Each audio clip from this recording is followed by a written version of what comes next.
मुक्काम कोठा, पोस्ट नायगाव, तालुका मुक्तेनगर, जिल्हा जळगाव। तर आमच्या इथे शेतामध्ये ही वसईची केळीची लागवड केलेली होती आणि ह्या लागवडीमध्ये जवळपास 10,000 कंदांची आम्ही लागवड केलेली आणि सुरुवातीच्या स्टेजला इथे निमॅटोडचा जो काही प्रादुर्भाव आहे तो आम्हाला आयडेंटिफाय झालेला नव्हता, परंतु अचानक ज्यावेळेस प्लांटमध्ये आपल्याला न्यूट्रिएंट डिफिशियन्सी जाणवते किंवा चांगल्या पद्धतीने हेल्दी ग्रोथ होत नव्हती, तर अशा वेळेस आम्ही थोडंसं सॉईलमध्ये बघण्याचा प्रयत्न केला तर आम्हाला मुळांवरती गाठी आलेल्या दिसल्या। आणि अशा वेळेस काय झालं का आपल्याला कुठलंच मॅनेजमेंट करता येईल तात्काळमध्ये काय केलं पाहिजे, तर त्यासाठी मॅनेजमेंट आम्ही करण्याचा प्रयत्न केला, परंतु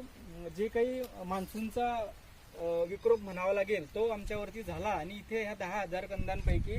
जवळपास 100% जरी म्हटलं तरी आमचा हा लॉस निमॅटोडने झालेला आहे।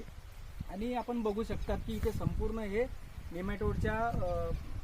याच्यामध्ये इन्फेक्शनमुळे हे प्लांट पूर्ण कोलमडलेले आहे आणि जवळपास 10,000ची लागवड आणि जर का आपण बघितलं तर साधारणतः एक इथे 28 ते 30 लाख रुपयाचं आमचं ॲज अ शेतकरी म्हणून जर बाजारभाव बघितले त्याचं नुकसान झालेलं आहे। तर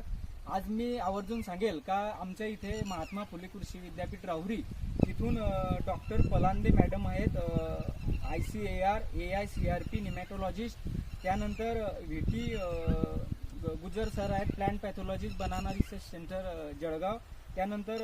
विनोद पवार सर आहेत JRF MPKV राहुरी। तर खरोखर मी ह्या सर्व टीमचे आभारही मानेल का बनाना रिसर्च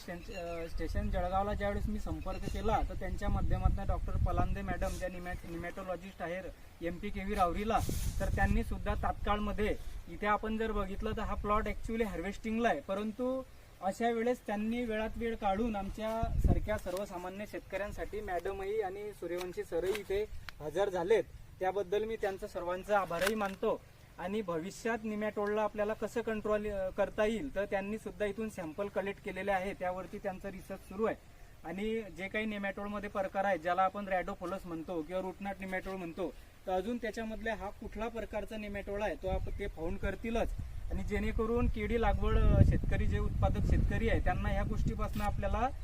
कसं मॅनेजमेंट करता येईल त्यावरती नक्कीच महात्मा फुले कृषी विद्यापीठ राहुरी अंदर बनाना रिसर्च स्टेशन जळगाव यांचा हा जो प्रोग्राम आहे हा अरेंज होईल आणि शेतकऱ्यांसाठी चांगल्या पद्धतीने त्यांना काम करता येईल आणि आपल्याला निमॅटोडमध्ये नियंत्रण मिळवता येईल, यासाठी मी त्यांचा सर्व टीमचा आभार मानतो। इथे माझ्या गावातले जे काही फार्मर आहेत